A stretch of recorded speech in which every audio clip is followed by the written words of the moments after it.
Hey, welcome back to the Advisors Compass podcast. I'm Chuck Downs. I'm here with Andy Schwartz. And for those of you that don't know Andy, Andy is about a 40-year veteran as a financial advisor, manages $2.5 billion, all organic growth, no acquisitions on that. And he runs that with a team of only 8 people, and they do an amazing job. And Andy is the CEO of a firm, One Point Wealth, and they collectively manage right at 18 billion, and that's only 55 advisors.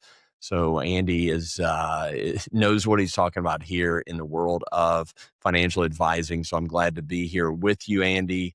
And each month we sit down to have the real conversations that advisors are having about growth and scale and clarity. So if you're an advisor and you're ready to grow faster, you're ready to scale smarter, and you want to build what lasts, then you're in the right place. Andy, good to see you. You too, Chuck. How are you? I'm doing well. Well. You know, Andy, most advisors, they genuinely care about their clients, and yet there are important conversations that they avoid. Conversations around succession, family dynamics, spending, difficult truths. And I don't think it's because, I know it's not because they don't care. So what do you think is actually going on with why advisors are not having the difficult conversations they need to? I think there's a couple of things to think about first, to tee that up. So why are we not having difficult conversations? What might seem to be confrontational, with a client or with a team member or employee or partner. The first thing to think about is if you are the advisor, then that means someone else isn't. So there's nobody else to engage and ask the right questions and really challenge the client about some of the decisions that they are thinking about making or are currently making. Honest conflict is way more valuable than dishonest harmony. So part of the problem I think that we all have is that, listen, we're all salespeople at heart, or we wouldn't have been able to build a successful business. And that doesn't mean we're not smart, but we are people. And I think a good salesperson is typically someone that likes to please people. So I think we are pleasers. I know me, I kill myself to serve my clients. Yesterday my project was trying to get some hard to get tickets for a client who really wanted them. And I so, badly want to help them, so I'll do anything, to help our clients. But I think part of what we have to be willing to do, though, is we have to be willing to have honest discourse with our clients.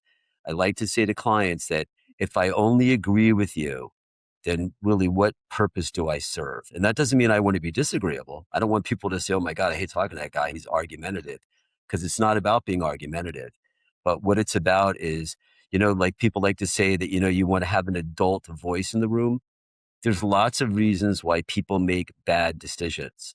A lot of times it's emotional. A lot of times they're running away from something. A lot of times that their judgment, they're in a bad place, and they're not making a sound decision. We have to be willing to step into that and help them, when those situations arise. Yeah. How much of an advisor's avoidance do you think might actually just be projection? In other words, they're assuming that the client doesn't want to go there, but maybe the advisor is actually the one that doesn't have the courage to go there. How much of that do you think happens? I'm sure it's a lot. Again, we come from a place where we want to be loved. We want to be their friend. We want them to like us. We don't want to be disagreeable. So I think some of that, and then some of it too. And what we have to be really careful is that, so I'm married to a coach, and obviously Chuck, you're a coach. I think the big misconception about coaching is that people think that coaches tell you what to do, but coaches don't really tell you what to do.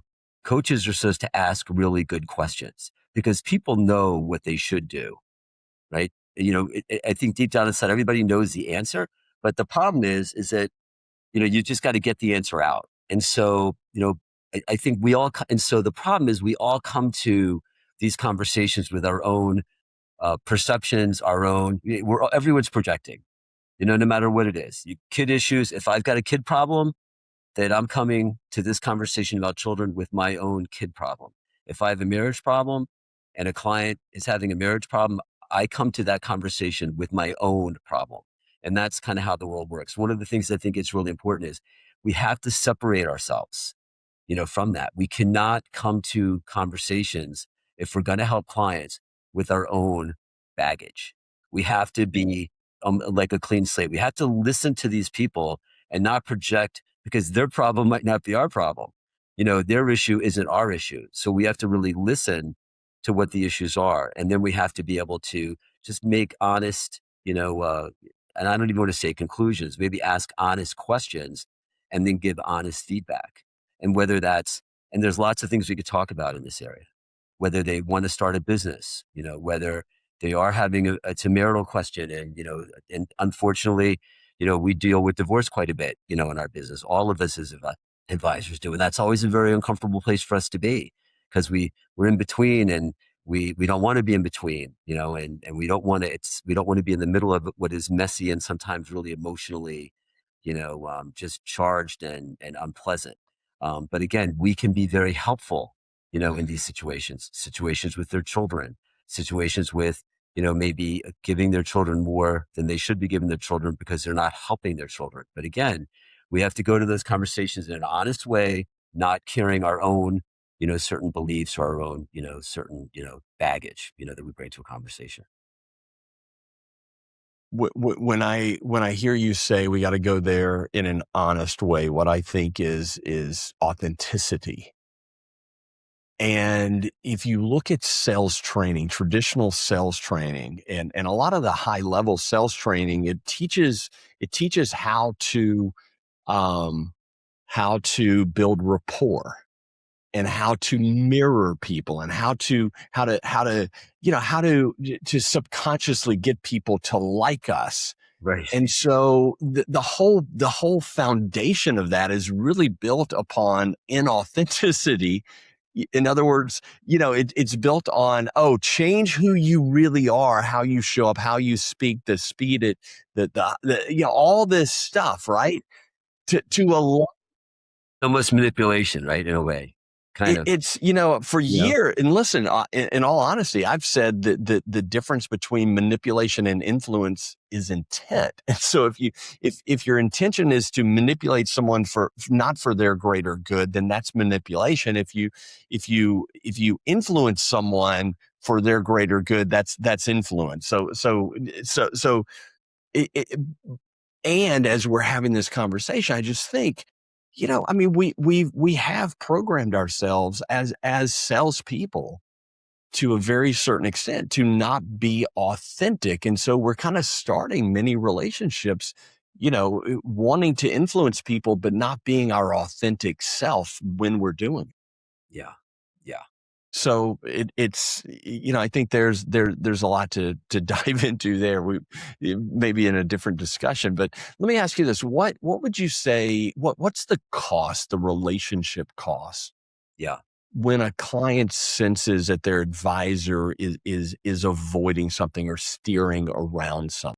Yeah. Look, I think that asset allocations, performance, setting up accounts in proper places, tax, all that stuff is kind of table stakes today. There's no differentiating factor.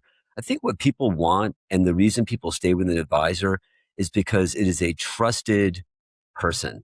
It is someone that they can talk to about things that maybe they can't talk to other people about. When you think about if you're fabulously successful, and you make way more money or you have way more assets than a lot of the people that you deal with on a day-to-day basis, you cannot talk about those things with those people. You can't ask questions.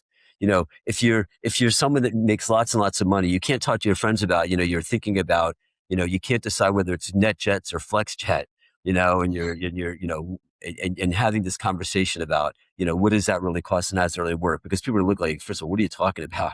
And second of all, oh my God, that's ridiculous, right? Because that's not, so to be, I think, a great advisor and to be someone that maintains long-term relationships with very, very successful clients is you have to be that sort of trusted confidant. You have to be someone, that honors confidentiality, obviously. But you have to be honest, you know, because think about your most successful clients. I mean, and look, I'm my second biggest client. I mean, the problem I have sometimes is, I have 250 employees and they're all awesome and we have a great team, but I want honest feedback. I want somebody to tell me, hey, dude, you're like way off base here.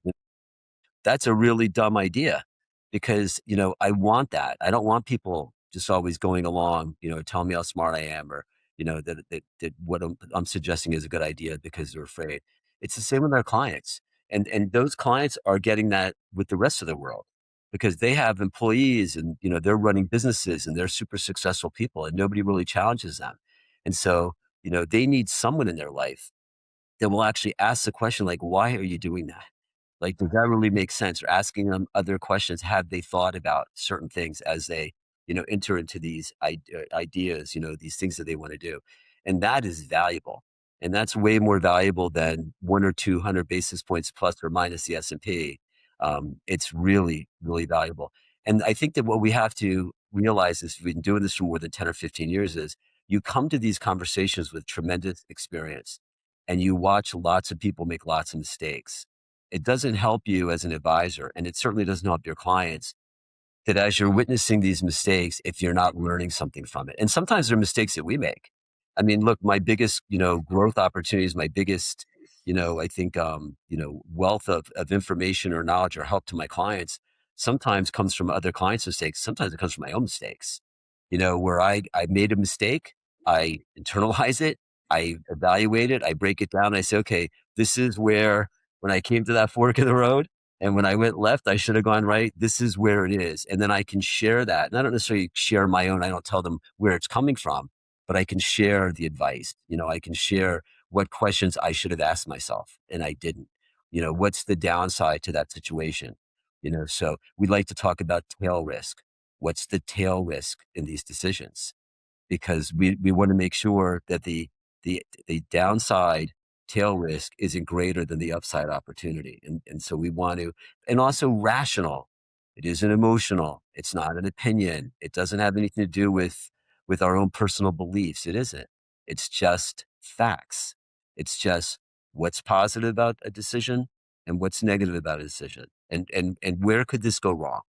And I'm not saying it will go wrong, but where could it go wrong? And just let's make sure we're game planning, not because people are always so excited about a new idea, and we can talk about, people come to us all the time. They want to start a business, and that's always a conversation. Let's jump over there. You mentioned you mentioned dumb ideas, and so sometimes you've got the vantage point, and maybe immediately it's like this is a dumb idea, and maybe it's not a dumb idea, but it's a risky idea. Tell us, just anything that you can as far as like maybe a situation that how you actually walk the client through recognizing that maybe this is a dumb idea or just too risky. This is a good moment to pause and share something that we've been building. It's called the Playbook for Wealth Advisors. If you've built a successful practice, but you still feel like too much runs through you, then this is for you. The Playbook is the framework behind many of the conversations we have on this podcast: how to think like an owner, create real leverage, and grow without sacrificing your time, energy, or relationships. Most advisors don't need more ideas. They need a clear way to structure what they already know. And that's what the Playbook provides. You can learn more at epicsuccess.com/playbook. Let's get back to the conversation. So the first thing to remember is every idea that gets funded, every business that starts, and I don't know how many businesses get started in America every year. Is it 1 million? I mean, literally. I mean, we're all having these conversations every day and everybody's pitching ideas, especially to us, because they think somehow we're going to help them raise money, which we're not. But, everyone wants you to know. But your clients will always come to you with ideas. The first question is, why are they going to this place? Are they running away from something or are they running towards something? So the first thing I want to try to talk to a client about is, are you doing this business because you hate your job? And basically you're going to buy a job, or are you doing this business because maybe you can't find a job? Or are we doing this business, maybe we're going to start a business for our kids because we feel like they can't find a job? I think it's a very bad idea to start a business because you're running away from something or because you can't do something somewhere else. That's not a great reason. The other thing I talk to clients about is that every business, I mean, they're all good ideas, right? Because if they weren't good ideas, they wouldn't be funded. At least they're good ideas in someone's mind. It's like every time I walk by, and I'm obsessed with this. I'm walking through town and another store opens up, oh, they sell like tea. Like literally they sell, 500 assortments of tea in a little town. I'm like, well, that's a great idea. I'm sure that, I wonder how long that lease is, because either they'll go bankrupt or maybe it'll only be a year, but, and it's like, what are people thinking? But, and who knows where that came from. So what we have to talk to clients about is there's 3 reasons why businesses don't work. And it's a lot of times it's not because it was a bad idea or it was a bad business. I mean, it could be a bad idea, and that's obviously a killer. It's execution and it's capital, running out of capital. So you can have a very good idea for a business. If you don't execute properly, if you're not the right people, it doesn't work. But even if you execute, good idea, good business, execution's really good, but ultimately what ends up happening is people run out of capital. And that's where 90% of these businesses fail. And so I talk to clients about, where is the capital going to come from? When you expand and it actually is working, forget about, just getting off the ground, that it's actually working. Where does that capital come from? Because time and time again, we see it. People run out of money and then the businesses fail ultimately. And so we have to have that conversation. And again, why are you doing this? I was talking to a client the other day and they had a real estate idea. Why are you doing this? Are you looking for an activity? Are you bored? Do you feel like you need to do something to make yourself feel like you're being productive? Or is it a really good financial decision? Because you got to figure that out first. If this is about a financial decision and nothing else, just a good financial decision, a good investment decision, then we have to start talking about what can go right and what can go wrong. Those are the conversations we have. And I would say, and look, sometimes the clients, if you know that they're really stuck on it and they're doing this, then I've said my piece, and then I root for success, because I don't want to be the guy that's rooting against my clients. And I would never say I told you so. But at the end of the day, if somebody comes to you and they say, hey, I've got this idea and I'm going to do this.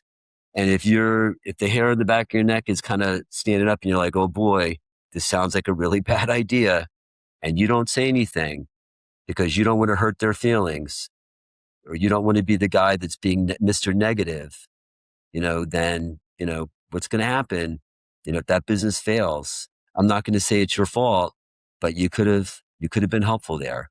And what good are you as an advisor if you can't give honest advice, to clients? So and the thing I welcome is when I get the call, because I think they know I have an opinion and they trust me. So I get the call before, not after. And that doesn't mean that I talk everybody out of everything, because I don't. But we're going to have the conversation and we're going to think it through. We're not just going to make an emotional decision that we might regret in the future. To have that conversation, one of the things that advisors have to have is internal fortitude. They've got to, there's certainly a certain level of confidence that an advisor has to have. I know a lot of people today, maybe for a long time, have lived with this imposter syndrome. So that's one of the things that advisors have to get through and get over in order to stand there and authentically share with clients. Because if an advisor is worried about losing this client because I'm pushing them, that's a bad space to be in, right? No doubt. And again, you got to be really careful. You can't be a know-it-all. It's not about being a know-it-all. I don't want, the lawyers are the know-it-alls, right? And we all have those conversations, and I find it so annoying. They don't listen. So the first thing we want to do is we want to ask questions. We don't want to be talking at our clients. We want to ask questions. We want to understand why. Why are we doing this? What is the potential? Have we thought about the downside risk? What's the up? What's the down? We want to ask all those questions. We want to understand, not, just dismissing, an idea, because that's a really bad place to be. And that's a really bad way to, I think, it's not a good foundation for a relationship. So we want to ask a lot of questions. And then, and we just, we don't come to it with a bias, and some ideas are good ideas, but we do come to this with experience. And we have watched. And if you're newer in this business and you don't have experience, then talk to, get some advice from people that do have experience. And maybe it's not a bad thing to bring somebody in on a conversation. If a client's asking you, instead of like, oh, that sounds awesome, Chuck.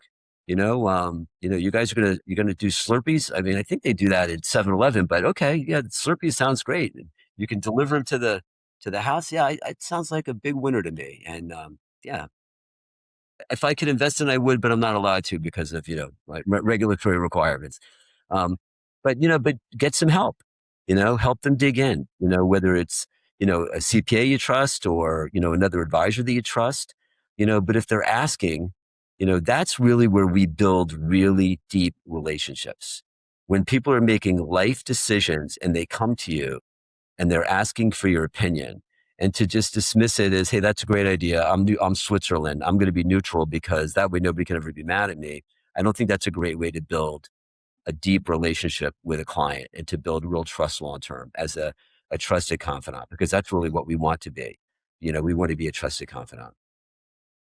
What strikes me about that is I heard you say, "Hey, don't be the know-it-all." Really come to the table inquisitive, asking questions with a degree of humility and searching, wanting to serve. The other thing that hits me there is there are going to be some clients, most advisors, especially starting out, they're going to have that advisor or rather the client, that the client is the know-it-all. Yeah. They know everything and they don't want feedback. And I think advisors have to be willing that if you've got one of those clients, you're probably just renting that relationship, right? And this is a good there's way no doubt. Yeah. Yeah. Because way to get rid of them. Yeah. I mean, there's no doubt if they're really not interested in your opinion about serious financial issues, then you're not really their advisor. You're their broker. You might be where they house their assets for as long as your performance is okay, and that's always a difficult place to be. But that's not the relationship I want, but again, you've got to be very mindful that these ideas that these people have, these are, sometimes they walk around with these ideas for a long time. And you talk about dreams and aspirations, and a lot of times it's not about the business itself. It's about the aspiration of being their own boss. It's the aspiration of making more money. It's the aspiration of being successful. So they have this aspiration. The question is, does the business match the aspiration? And so what I want to do is I don't want to kill their aspirations. I don't want to kill their dreams. Look, just come to me all the time and they say, I'm going to do this and this. I never, ever am the guy that says you can't do that. Guy's been in the business for 15 years and he's got 200 million. And I have this conversation all the time. And in 5 years, you're going to be at $1 billion. Now, I'm not going to tell someone that they can't do that because I truly believe that people are capable of almost anything, that they believe they can do. But, the idea is, we set goals. Just because you set a goal, though, that's not what it's about. You have to have goals. What it's about is having a process, right? Systems. How am I going to achieve that goal? So I don't want to be the guy that crushes anybody's dreams, and dreams are great, but, I had I have these conversations really all the time, with clients, and sometimes, we agree to disagree, but if you get a really bad outcome, 4 years from now, and you didn't say anything, now again, I've had a few of these and I did say, and I did question and I got overruled. You don't understand. This is a gigantic opportunity. In the back of your mind, you're like, I don't want to be the guy that talks somebody out of doing something that could be fantastic. That great investment that they're going to be they're just going to be $100 million. I don't want to be the guy to tell them not to do it. But so oftentimes, those things turn out to be disasters. And you just want to make sure that you engage in the conversation at the time, and you don't have to feel bad about it. Yeah. Yeah. What does a client feel when an advisor actually goes there and has that difficult conversation? What changes in that relationship? Yeah. I mean, I think that there's a trust, I think, that's established. I think that if you want to be the trusted advisor, you have to be willing to engage like a trusted advisor and, and be willing to take the risk, and I think people, they're not necessarily going to agree with you, but I think they really appreciate someone challenging the thinking. That's what everybody should want. If I'm going to make a major investment and start a business, what I should want is for people to be asking me all the questions that I didn't think about. Like people should be saying, okay, what is it that I'm not asking? What is it that I'm not thinking about? What's around the corner that I don't expect? Help me. Because I don't want to make a bad decision. I want to make this decision, but I don't want to make a bad decision.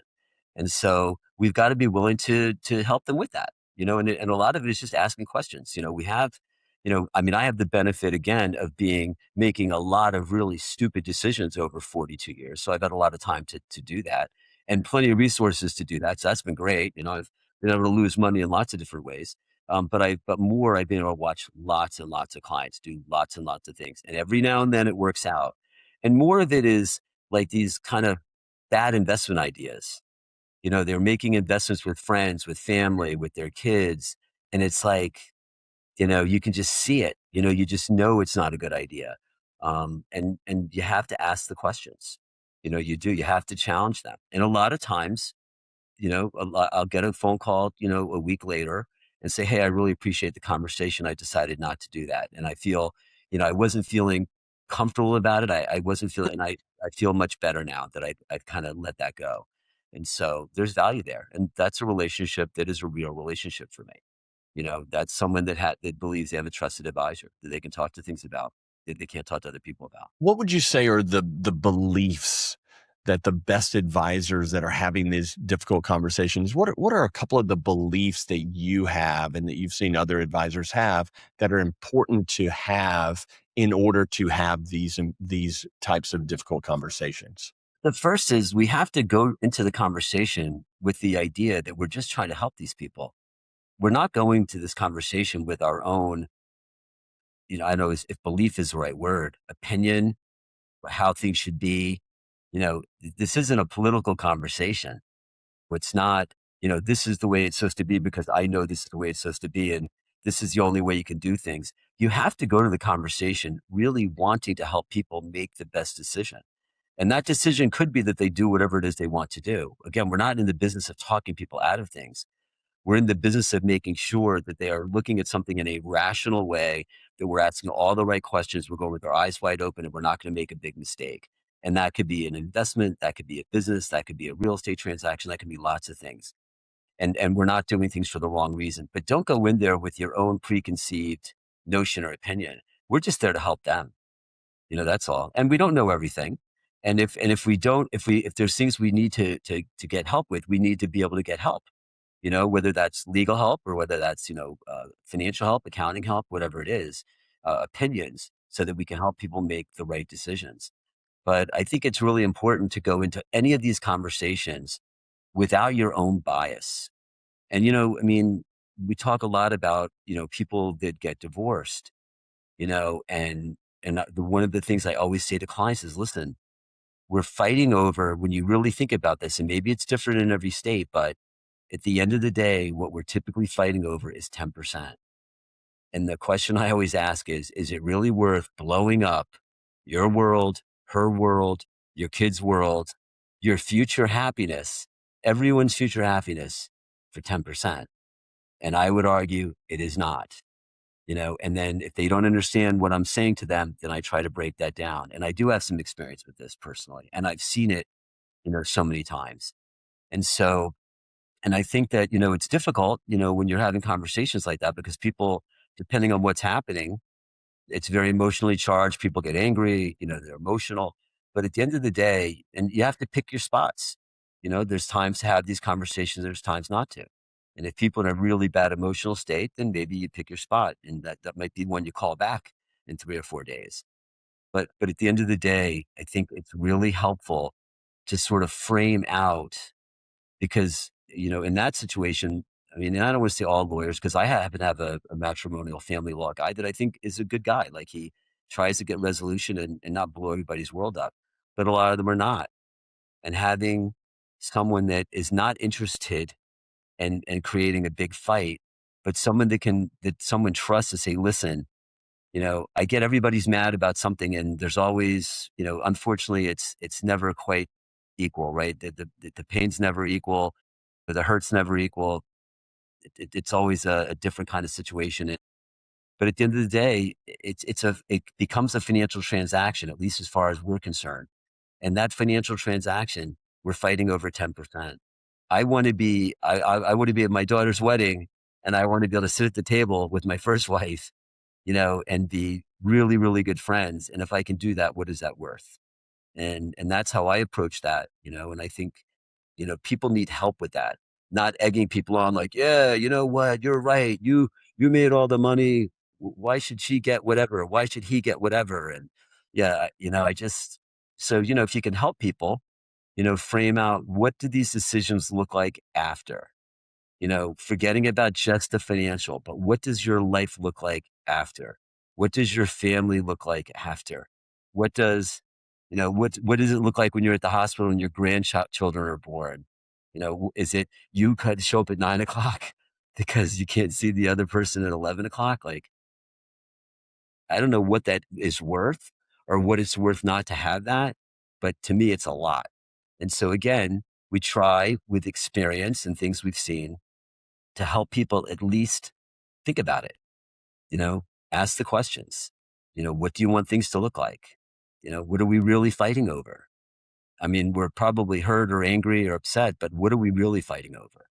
And so if you can help them do that, I think that's valuable, so just another, one of those conversations that unfortunately we have, fairly often. Yeah, that's a big one. That's a big one. And I'm sure you have, I mean, fighting over the 10%, that ends a lot of fights, I'm sure, Yeah. or avoids a lot, slows them Yeah. down. So that's good. What conversations do you think that advisors avoid most often that clients usually would appreciate the most? I think probably the most sensitive subject when you're talking to clients is kids, their children. And what we find is, look, if you're really super rich, other than maybe you're creating interdependence, or you're not creating a good environment or a good situation for them to be, dependent on you, and it's better to let these kids grow up and be self-reliant. I always say I want my kids to come to Thanksgiving because they want to see their dad, not because they're on my payroll, you know. But there's different levels of wealth for clients, and I've got clients that are really uber rich. What difference does it make? They're going to give the kids money later, so whatever. Let's give them the money now, and as long as they're at an age where at least they're developed as human beings, it's fine. But I've got lots of clients that are really enabling, their adult children, and maybe to their own detriment, and that's a really difficult conversation because I'm like, Chuck, listen, I'm worried about you having enough money if you live to be 100, or your wife, and, your children are making financial decisions that they really don't have the wherewithal to execute. And they're asking you to help them. And look, help them if it's something that they need, not want, then by all means. We help them with whatever things they need. And need is shelter and it's support, but additions, swimming pools in the backyard, a bigger house, those are wants. Those aren't necessarily needs. And if they can do that for themselves, God bless them. I'll cheer for them. And but not at the detriment of your future financial security. And that is a very difficult conversation because nobody wants, whatever has happened in the last 20 years, nobody wants to say no to their children. What schools, they're sending their kids to. We have the conversation. Again, you got to tread lightly, but at the end of the day, it is okay to ask the question. $100,000 a year, which by the way, you don't really have, or, it's not like it's just laying around, compared to $25,000 a year, where the outcome's probably no different. Has anyone at least thought about that? Or maybe graduate school might be the place to spend that money if there's going to be graduate school. Has anybody really thought about that? And I even talk to clients like when they have 15-year-olds, and I say, listen, I'm going to give you some advice. You probably won't take it, but you might want to start having the conversation now, because the problem is when they're in 8th grade and 9th grade and 10th grade, the conversation, oh, you can go anywhere you want, honey. You just study hard and get really good grades, right? And that's doesn't matter.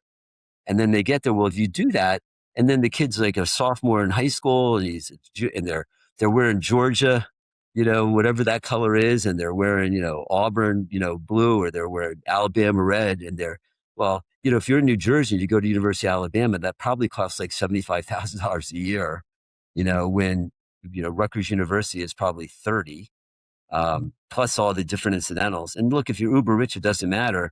But if it's the average client that you and I deal with, that's probably not a great financial decision. And by the way, when they get out of college, there's a very good possibility they might live with you for a while.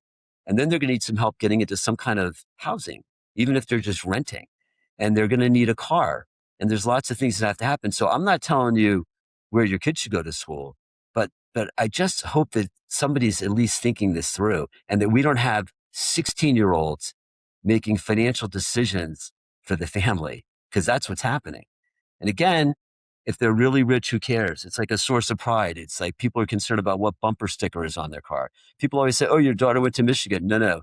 My daughter went to Michigan State. My kids aren't that smart. And it was a lot cheaper, So, I mean, it isn't a vanity thing for me, if my kid went to Harvard doesn't make me smarter or dumber, it just means my kid was smart, and I think that we've all kind of gotten sucked into some of these things.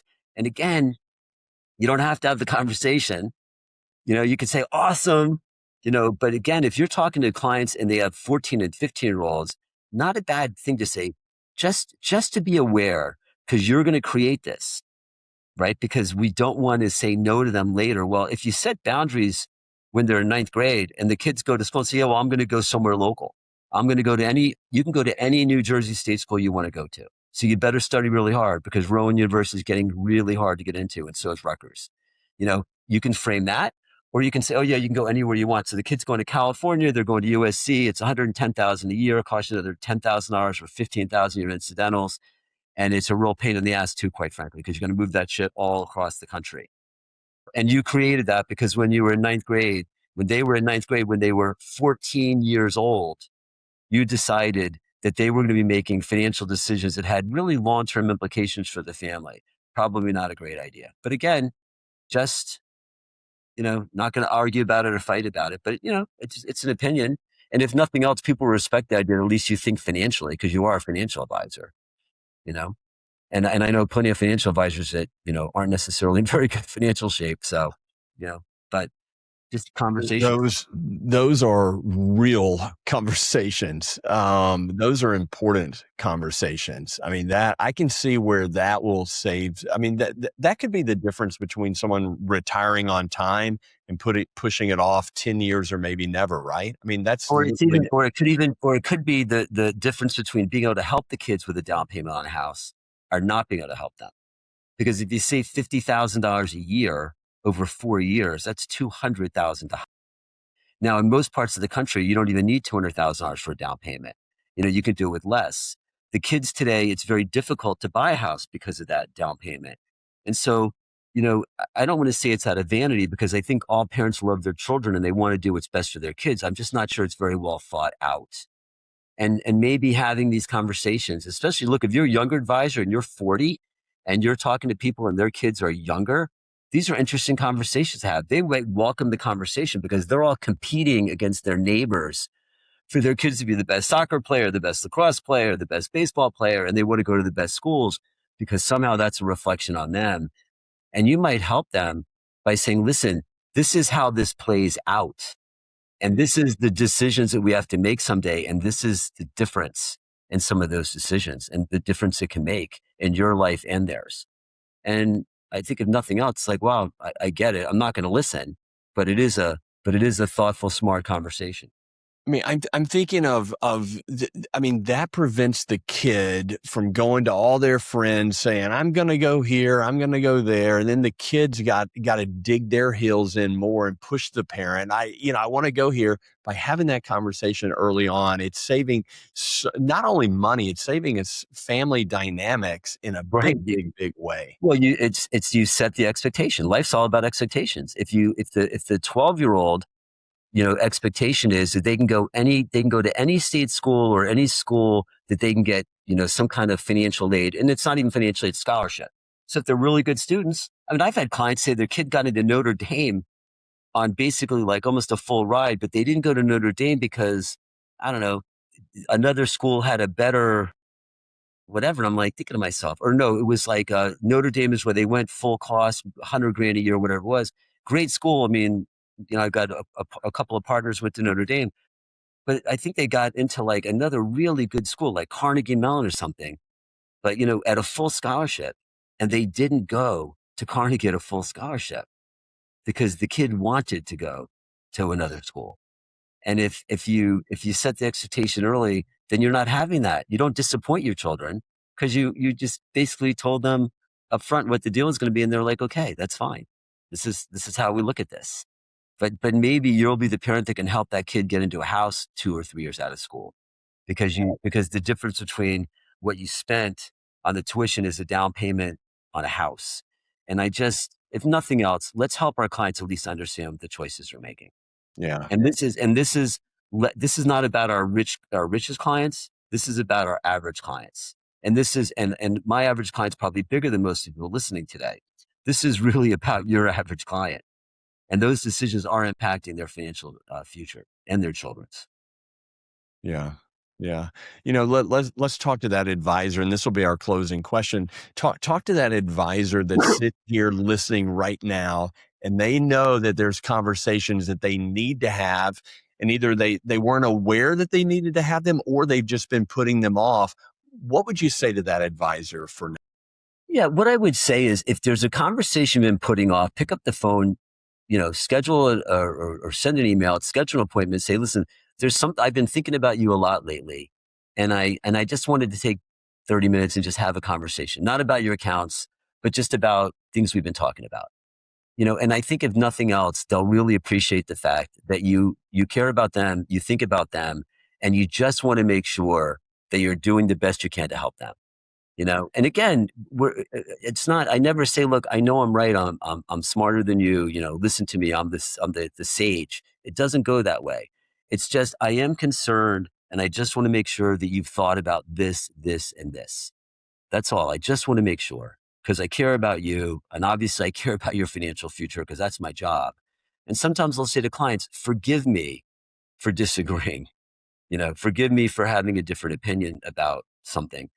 Because if I just go along, what value do I have? How do I serve you if I just go along just to make life easier? It doesn't, so again, not argumentative, respectful, ask questions, understand what people are doing, understand why they're doing it, and then try to help them, get to the right conclusion, whether they do what they want to do or don't do what they want to do. And either way is fine, but yeah, I think people really appreciate that conversation. So if there's someone you've been thinking about, you should call them.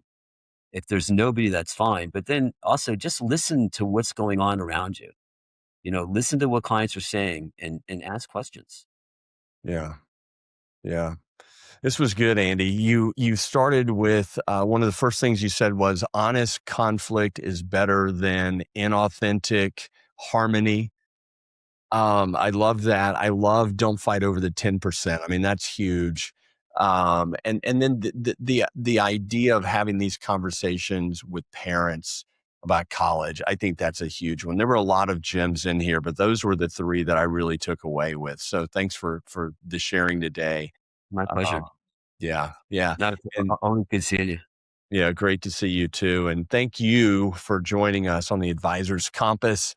And look, if today's conversation gave you clarity, sparked any new ideas, be sure to subscribe so that you never miss what's next. And if this was valuable and beneficial for you, then share it with another advisor who would also benefit, because when you grow faster, you scale smarter, you build what lasts, then you create clarity every step of the way. We appreciate you being here, and we'll see you next time.